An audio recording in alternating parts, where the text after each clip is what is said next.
There is a moment a self-centered person never saw coming. You stopped caring. You stopped chasing. You stopped trying to explain yourself. You stopped fighting for a relationship that was slowly draining the life out of you. And that realization doesn't bring them peace, it brings panic. Instead of quietly accepting your decision, they lose control of their own emotions. They become unpredictable. Their feelings spiral. And before long, they reach for the most calculated move they have left. What makes this final move so dangerous is that it rarely looks like manipulation. On the surface, it might appear as genuine change, heartfelt remorse, overwhelming affection, or even a sudden crisis that seems to demand your attention. But beneath that careful appearance lives a very different purpose. Recognizing this pattern can save you months, even years, of confusion and heartbreak. Stay with me, because what I'm about to share might be the most important thing you hear today. If this message hits home, take a moment to like the video so more people can recognize these patterns before getting trapped by them. And tell me in the comments, have you ever watched someone's whole personality seem to flip the instant they realized they were losing their grip on you? The moment a controlling person senses your emotional grip is slipping, something shifts inside them. This reaction isn't driven by love, it isn't driven by real longing, and it isn't a sincere wish to repair what they broke. It is fueled by one thing alone: the fear of losing control over your emotions. For someone like this, emotional dominance is everything. They don't just want your attention, they need your emotional responses. Your frustration feeds them. Your guilt feeds them. Your attempts to defend yourself feed them. Your confusion feeds them. Even your endless explanations feed them. Every reaction you offer becomes proof that they still matter. Every response tells them they still have power. But everything changes the moment you become emotionally unavailable. When you stop arguing, when you stop defending yourself, when you stop letting their chaos dictate your peace. They experience something that feels like a deep wound to their ego. Their sense of superiority begins to crack. In their mind, you were never supposed to walk away emotionally. They assumed you would always stay attached in some way, through hope, through fear, through obligation, or through guilt. They believed that no matter what happened, they could always pull you back into the cycle. When that emotional thread finally breaks, they are left facing something they fear more than almost anything else: becoming irrelevant. To a person like this, losing relevance means losing significance. It threatens the very identity they built around being the center of someone else's emotional world. Your quiet indifference communicates something they struggle to accept. Their manipulation no longer works. Their games no longer shake you. Their attempts to control your emotions have lost their sting. Don't skip this next part because it changes everything. That's why their behavior often becomes wildly inconsistent. One day they lash out in anger. The next day they seem desperate for reconciliation. They may disappear without warning, only to return suddenly with apologies, affection, or dramatic promises of change. At other times, they may seek revenge. They may try to provoke jealousy. They may spread lies. Although these behaviors look different on the surface, they are all driven by one shared objective: to make you feel something, again. It doesn't matter whether the emotion is love, anger, guilt, sadness, or hope. As long as you're emotionally invested, they still have a hook in you. What truly threatens them isn't your hatred, it's your indifference. Emotional detachment is the one thing they have a hard time controlling. They can exploit your empathy, they can twist your guilt, they can take advantage of your compassion and your desire to understand. But they struggle against someone who stays calm, grounded, and no longer reacts. The moment you stop engaging, their familiar tricks begin to lose power. When you no longer feel the need to justify yourself, when you stop defending every accusation, when you stop chasing closure that was never yours to find. The story they were quietly controlling begins to fall apart. Your silence becomes louder than any argument you could ever make. The instant they realize their influence is fading is often the exact moment panic begins to settle in. Watch this part carefully, because this is where their final tactic begins. This is also why their last move can be so dangerously effective. It appears just when you start to heal. You're finally seeing the relationship with clearer eyes. You're recognizing the unhealthy patterns. You're rebuilding your confidence. You're strengthening your boundaries. And you're reconnecting with your own emotional center. A controlling person often senses this change before you even name it. They notice when you stop reacting on impulse. They recognize when logic replaces emotional chaos. They feel the shift when your peace no longer depends on them. That's when they introduce one final attempt to regain their grip. It isn't dramatic. It isn't obvious. In fact, it is usually subtle enough to look completely genuine. It is carefully built around every detail they collected about you throughout the relationship. They know which words used to soften your boundaries. They know the fears you shared. They know the hopes you held on to. They remember the emotional wounds you revealed. They understand what once made you doubt yourself and what used to pull you back after every painful moment. So they use that knowledge with clockwork precision. Maybe they suddenly offer the apology you waited years to hear. Perhaps they reveal an unexpected vulnerability that stirs your compassion. They might create an emergency that makes you feel responsible for helping them. Or they may withdraw completely, leaving you wondering whether you misunderstood everything about them. These tactics work because they are built around your strongest qualities: your empathy, your loyalty, your kindness, your honest desire to resolve conflict. The important thing to understand is that manipulative people don't suddenly transform when they realize you're leaving. More often, they simply change their presentation. The manipulation stays the same, but it's wrapped in softer words, warmer behavior, more convincing promises. Their real goal isn't healing the relationship, it's disrupting your healing. They want to interrupt the progress you fought so hard to build. They want to plant seeds of doubt. They want to weaken your confidence.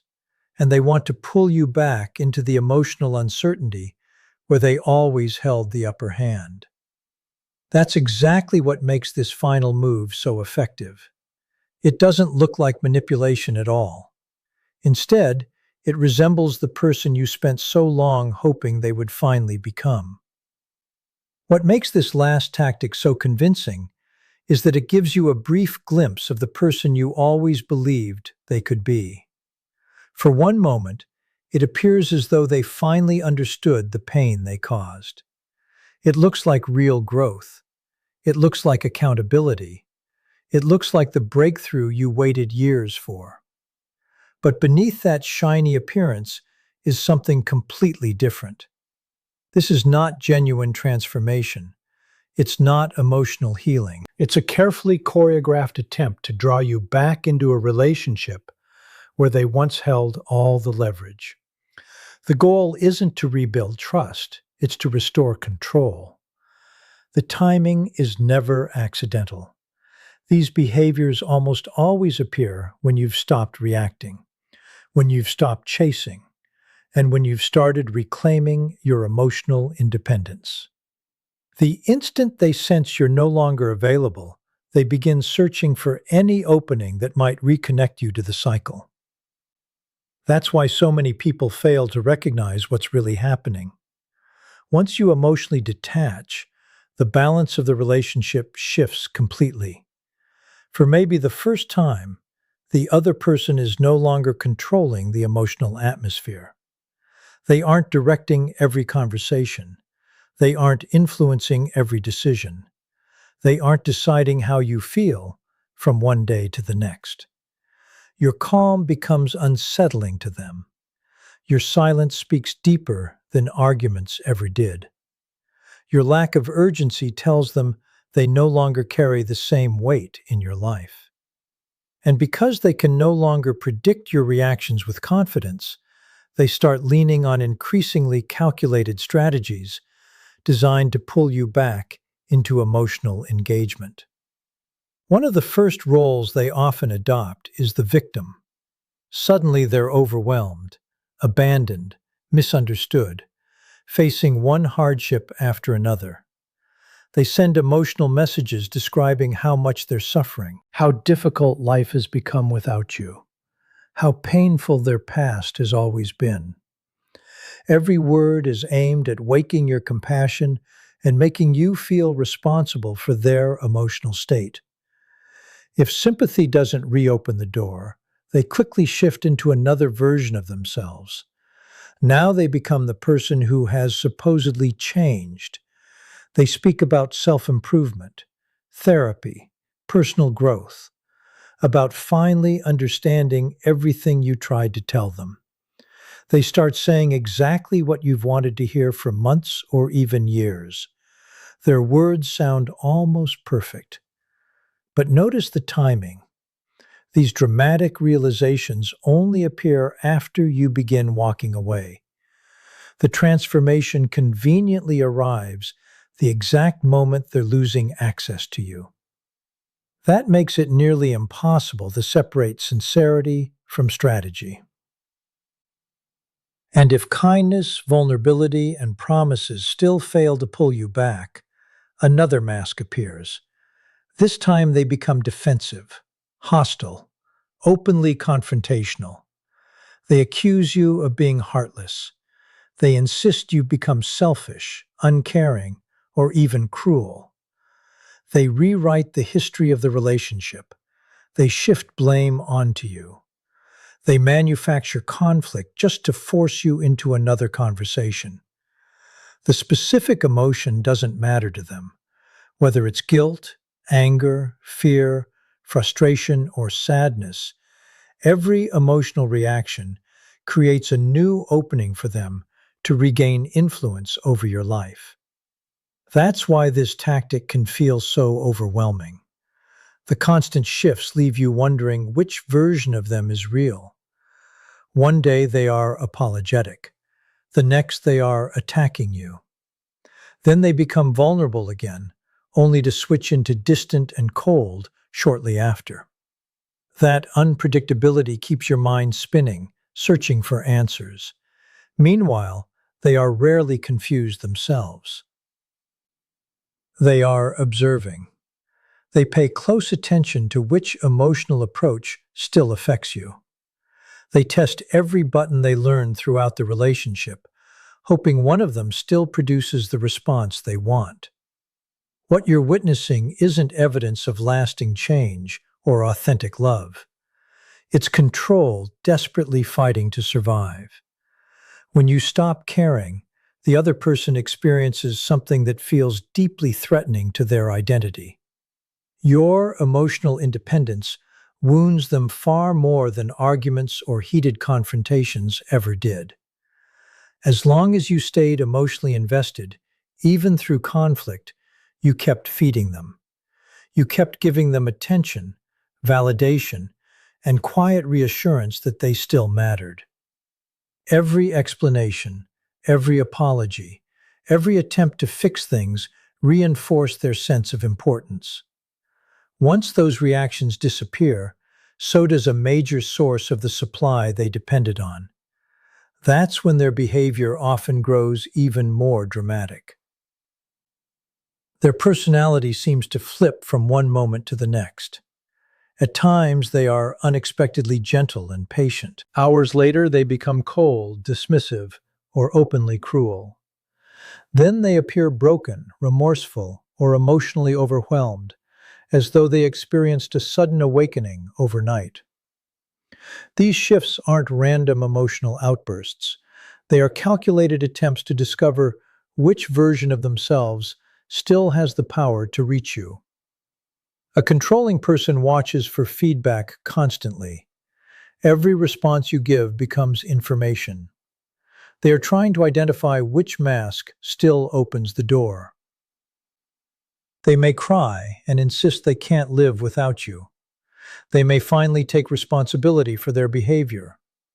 They may share painful childhood experiences or unresolved trauma, hoping your empathy overrides your boundaries once again. If compassion fails to work, they often escalate.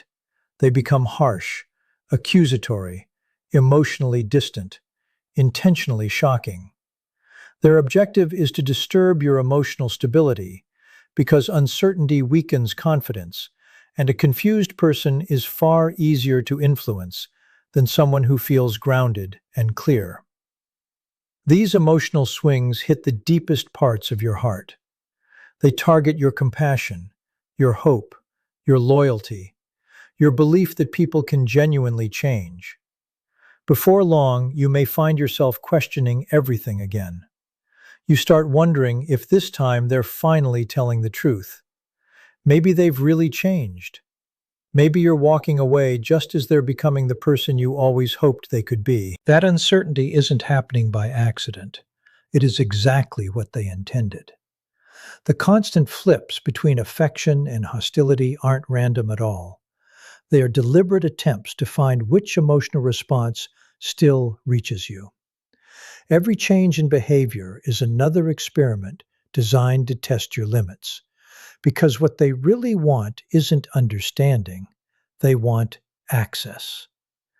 They aren't searching for a healthy relationship, they are trying to regain control.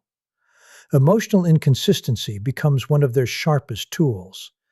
The confusion it creates makes you doubt your instincts. It makes you question your memories. It makes you reconsider decisions that once felt completely clear. And the moment confusion slips back in, the door begins to reopen. Once you recognize this cycle, however, everything starts looking different. Their dramatic personality changes aren't proof of overwhelming love or sudden growth. They are evidence of panic. When a manipulative person realizes you are slipping beyond their emotional reach, their manipulation doesn't become softer, it becomes more refined, more intentional. Their priority isn't rebuilding the relationship. Their priority is reclaiming influence. They want to return you to the familiar cycle where they controlled the emotional climate, where your mood depended on their approval, where your energy stayed focused on managing their reactions instead of protecting your own peace.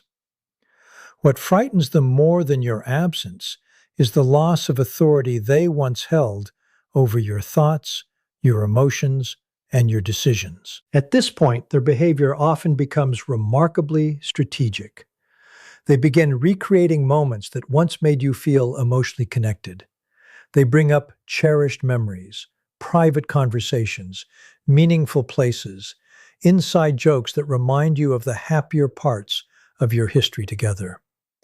They understand the emotional pull of nostalgia, so they use it with care. If those memories fail to soften your resolve, they turn toward guilt instead. Suddenly, you're reminded of everything they supposedly sacrificed for you.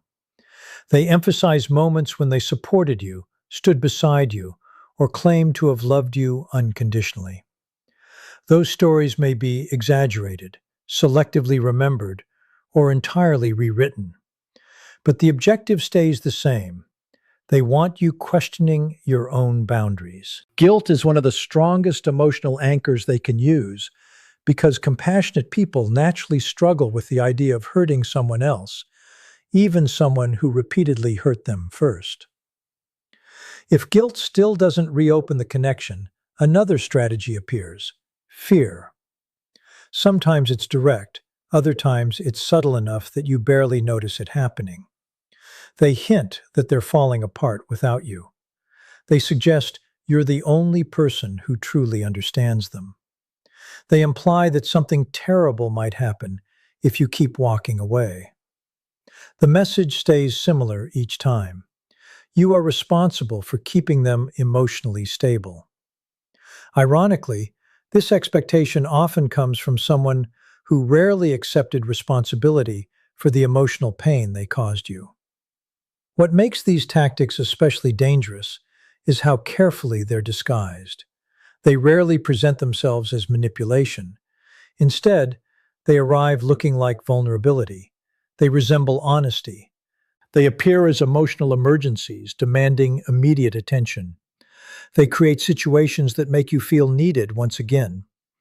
And for someone who spent years loving deeply, forgiving repeatedly, or trying to rescue others, that feeling can be incredibly hard to resist. But beneath the surface, the objective stays unchanged. They are trying to interrupt your healing before it becomes permanent. They notice the confidence returning to your life. They recognize the clarity replacing confusion. They feel your boundaries growing stronger and your self-worth becoming healthier. And they understand something even more important. If they can't disrupt that progress now, they may never regain the influence they once enjoyed. That's why the manipulation often becomes more intense during this stage, not because their love has suddenly deepened, but because their fear has. The emotional chaos they create isn't accidental. It is one final effort to stop you from leaving with your confidence, your peace, and your emotional freedom still intact. A controlling person becomes most reactive when they realize control is slipping away. Your emotional distance communicates exactly that. They notice you no longer defend yourself against every accusation. You no longer explain your motives or try to convince them to understand your point of view. You no longer rush to repair every conflict or calm every emotional storm. Instead, you've become emotionally unavailable to the chaos. And that quiet strength unsettles them far more than another argument ever could. It tells them the version of you they once manipulated so easily is no longer reachable.